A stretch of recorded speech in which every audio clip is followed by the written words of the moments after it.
Top hats and tails at the ready. It is time for Royal Ascot 2019. I am joined by a fantastic duo of guests today to help you find some winners. First off, from Matchbook head office is Micheál Deasy. Micheál, we've got a lot going on at Matchbook this week. Yeah, it's a great week. Royal Ascot is one of the busiest weeks of the year for the racing, and we have a great offer every day this week. We're going to do a 10% bonus on winning on the first race each day, and so that kicks off today with the Queen Anne Stakes. So if you have a good fancy for the race, get the money down, and you get a nice little top up then at the end of the day if you win. Happy days, and don't forget, Matchbook is the lowest exchange commission at 1.5% net win. Also joining us, Declan Ricks from At the Races. Ricks, you're close to track at the moment. Is it raining yet? No, it's not raining, lads. What are we now? 9:35 here, and the sun has been beaten down since about 7:30. So it's quite warm. It's dry. Has that look of potentially a thunder shower coming, which is forecast. But at the moment, it's dry. Everything's looking good. And just before we get on to race, I cannot wait to see you in your top hat, mate. I really cannot wait. Apart from a top hat, I was reared. Far from it, my friend.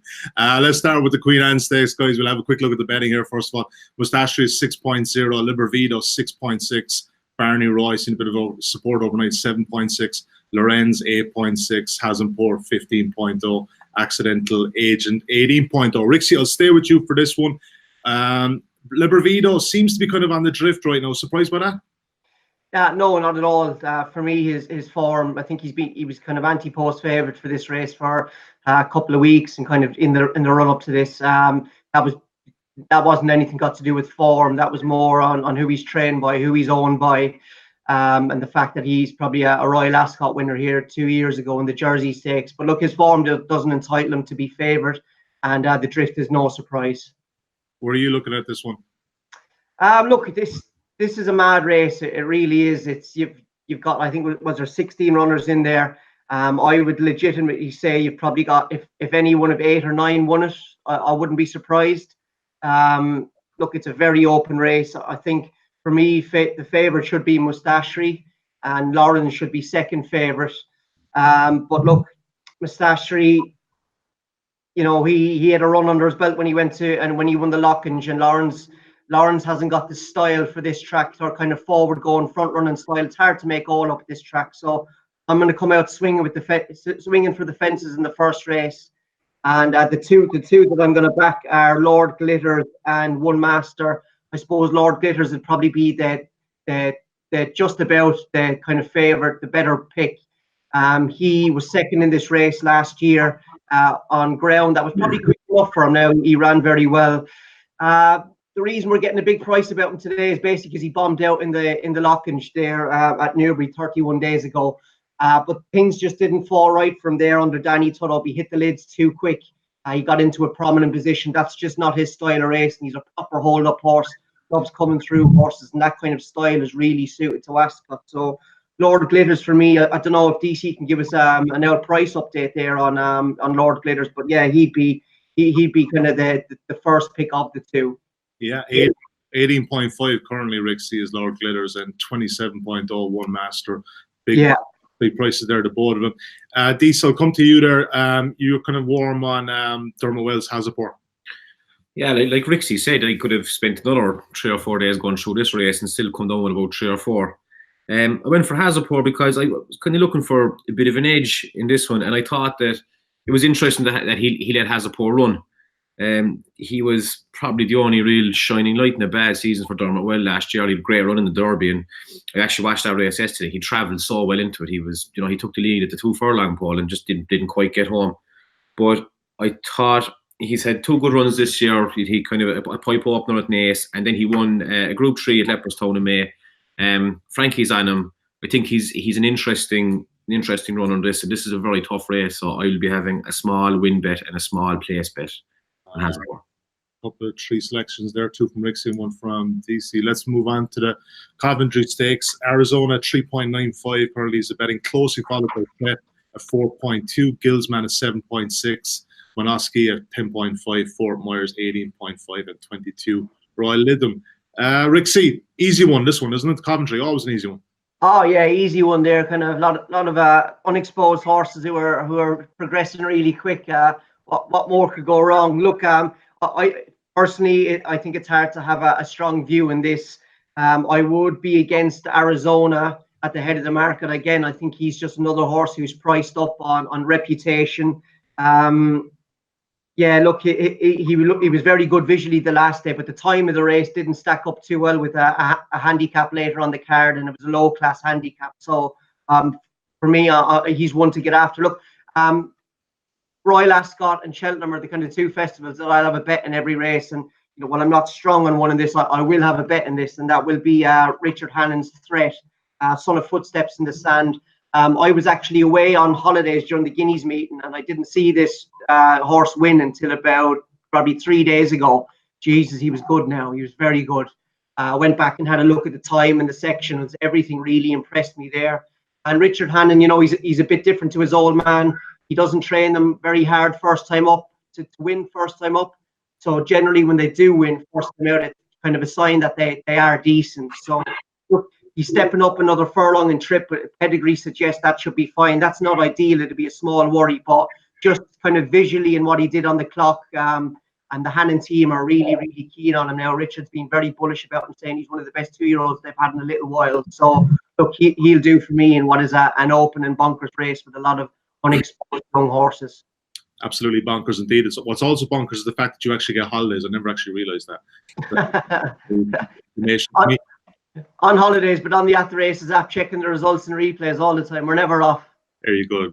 Good man. Declan Riggs from attheraces.com. Nice plug there. Nice plug, yeah. Absolutely. Yeah. DC, where are you lying on this one? Again, I've gone for just two small win bets in this because it's a brilliant race. I love going through the Coventry because there's only 1 or 2 races for each horse to watch. It's great.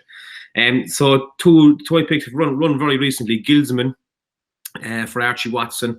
I can't remember what price you said he was, but he only ran there I think it was about 10 days ago at Goodwood, and he won by 6 lengths, absolutely trashing them. Kind of fell out of the stalls, didn't really hinder him too much. He just travelled past them down the side and went away from them, very easy to win. Archie Watson had a winner with a 2-year-old last year called Soldier's Call at Ascot. I think that this horse looks top class. Oisin Murphy gave him a shout out as well there at the weekend. I think he was on luck on Sunday, and he said he's one of the better 2-year-olds he's been on this year. So I thought that was quite significant. And I have to back an Aidan O'Brien horse in this race as well, because he has such a great record in it. So I went for Royal Lytham. He said he's about 19.5 or 20.0 there, so he's a nice juicy price. He won at Navan 11 days ago. He just looked very professional in the way he did it. He was kind of boxing in the rail. He only got a little gap there, probably about a furlong and a half out, but he was very brave to just go through the gap, pull away from them, just did it kind of nice and efficiently.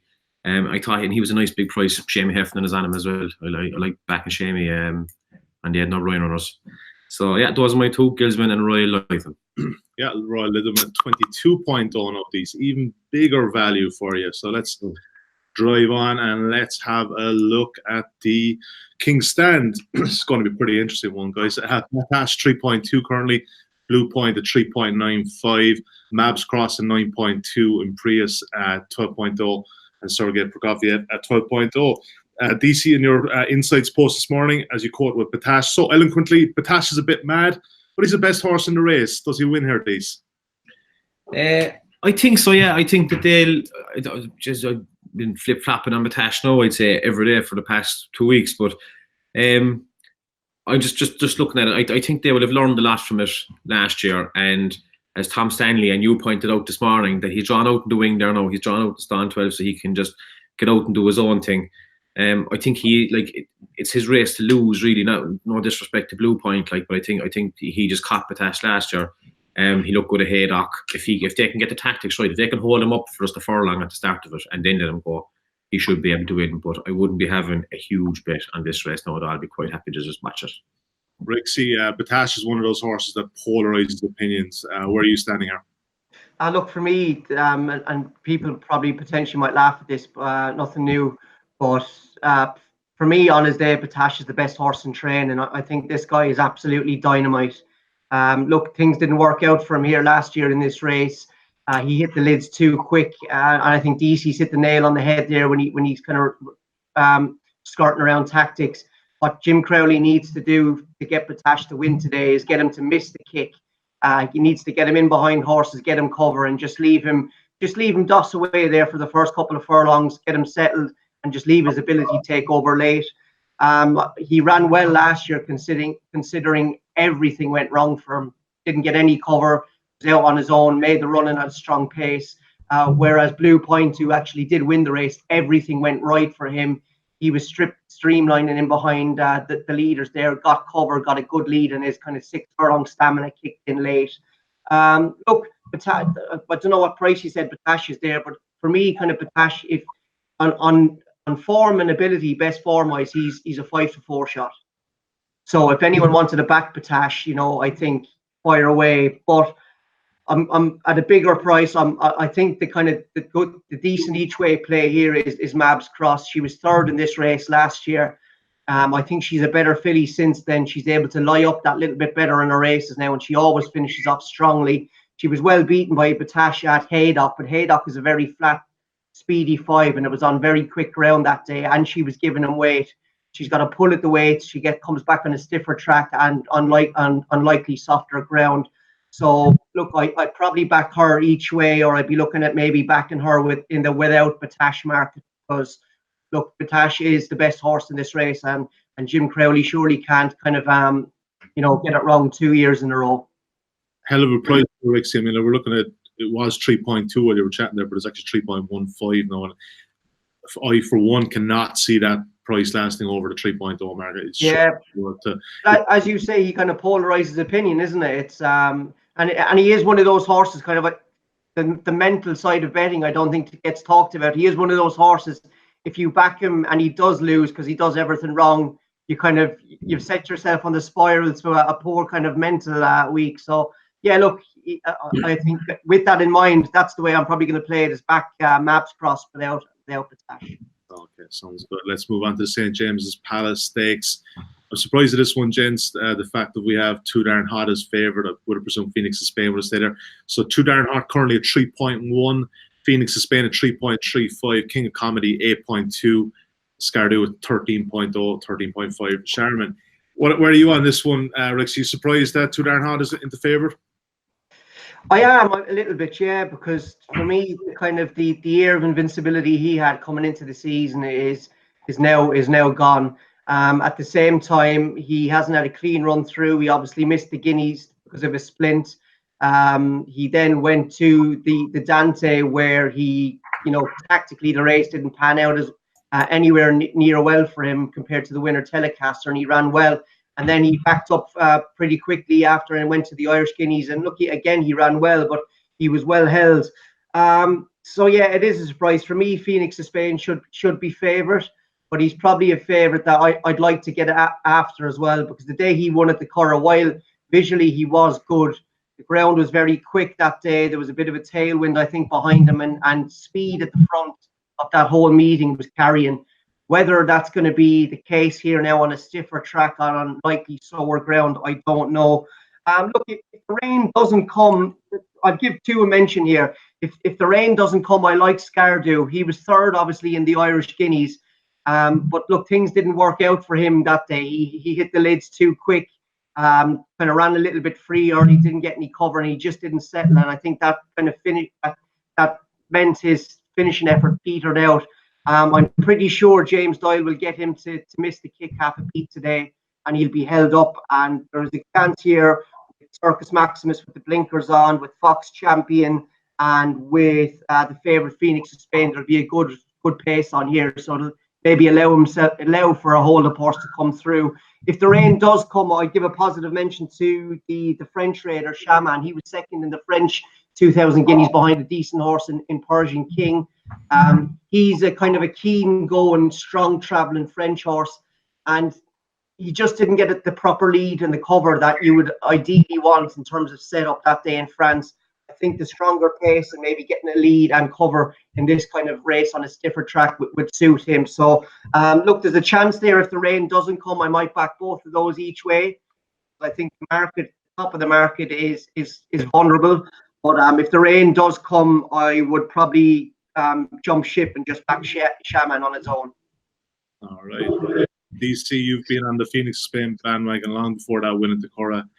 Are you staying on it today?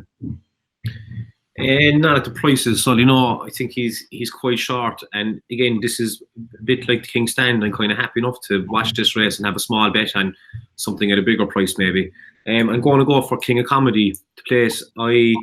He ran at the Matchbook Brigadier Gerard meeting. He won the Heron Stakes, and I'd actually backed against him that day. I backed Sangaris, but King of Comedy was backed from, I think he was back from about 5.0 into almost even money, and he drifted just before the off because he was kind of acting stupid. He'd be led down, I think, to the stalls. But I think he's a horse with a lot of talent, and he's following the same path as Without Parole did to win this race last year. He won at the Brigadier Gerard meeting, turned up here. Then he is 6.0, I think, or is it 7.0?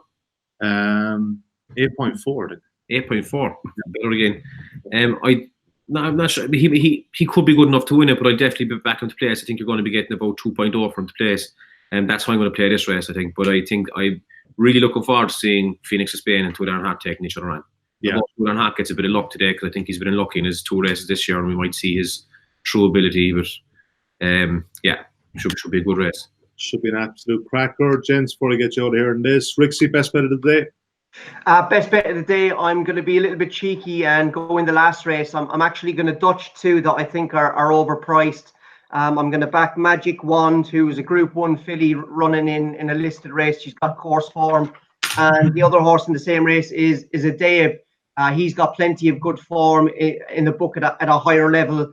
The 2 of those, I think, Dutch works out at about 5-2. I probably made it a bit shorter at about even money, just a bit bigger. So yeah, it's not a strategy everyone likes to use, but I do like an old Dutch every now and again.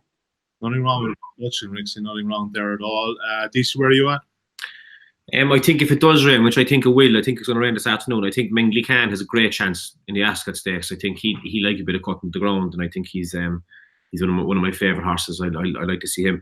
And in the last race as well, I was very close to tipping Magic Wand, but she drawn kind of wide, Rixie, and I thought in the Ribbles Day last year, like she grabbed the rail. I think she was drawing stall 3, grabbed the rail and just held that at home. And that was kind of why I didn't back her today. But everything you said is like she's a Group 1 horse running in a handicap. I've tipped Riven Light as well in that race. I think he's a fantastic horse. I don't think we've seen probably to his best ability. Good comeback run there last day, and I think he's about 9.8, 10.0. I think he's got a great chance in that. All right, guys. Right, we'll let you out here on this. Don't forget, if you haven't got a Matchbook account, sign up today for £10 risk-free betting. You can check out that details of that offer at offer.matchbook.com. And do remember to gamble responsibly all the time. Rixie, make sure today, slow and steady, wins the race. It's a long couple of days. It is. I have a habit of peaking too soon in various things I do. So yeah, that's sound advice. All right, I can't really add any more to that. Thanks for my guest. Best of luck with your Royal Ascot bets today. Have fun.